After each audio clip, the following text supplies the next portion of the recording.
Azərgold sədrinin qızıl oğlu, şübhəli tenderlər, bahalı avtomobillər və qohumlar şəbəkəsi. Xəbər verdiyimiz kimi bir neçə gün bundan öncə Azərbaycan Golf Federasiyası İctimai Birliyinin ümumi yığıncağı keçirilib və Rauf Xəlilov növbəti 4 il müddətinə federasiyanın prezidenti seçilib. Yığıncaqda federasiya rəhbərliyinə seçkilər də keçirilib. Səs vermənin nəticələrinə əsasən Azərgold Qapalı Səhmdar Cəmiyyətinin sədri olan Zakir İbrahimov və Anar Əzimov, federasiyada vitse-prezidentlər Kəmran Qasımov, Zaur İbrahimov. Bu arada Zakir İbrahimovun oğludur və Kəmal İbrahimov idarə heyətinin üzvləri seçiliblər. Nəzarət təftiş komissiyasına da seçkilər keçirilib və Afaq Zeynalova sədr, Nigar İbrahimova, Səmaya Rəsulzadə isə üzv seçiliblər. Bu təyinatlar fonunda Azərgold Qapalı Səhmdar Cəmiyyətinin sədri Zakir İbrahimovun oğlu Zaur İbrahimovun adı ətrafında yayılan iddialar yenidən gündəm mərkəzinə gəlib. Bir xəbər media 32 gün aza isnadən xəbər verir ki, aparılan araşdırmalar göstərir ki, gənc Zaur İbrahimovun karyerası və həyat tərzi sual doğuran məqamlarla doludur.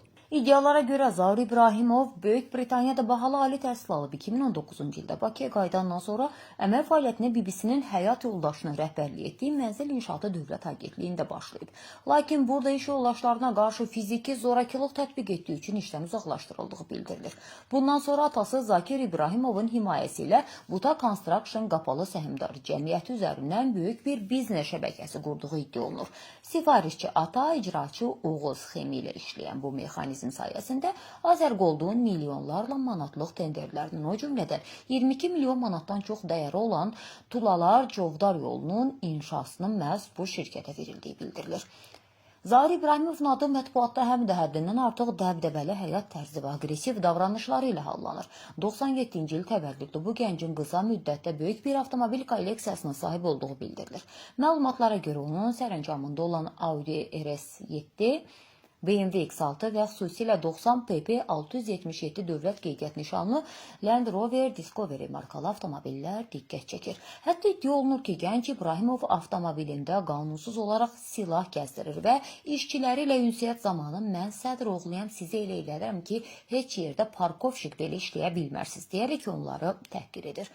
Yazılan məlumatlarda həmçinin Azərgoldun tenderlərini udan digər şirkətlərin də haqq yığıldığı iddia olunur. Bu prosesdə Zaur İbrahimovla yanaşı Rüfət Cabbarovun adı da çəkilir.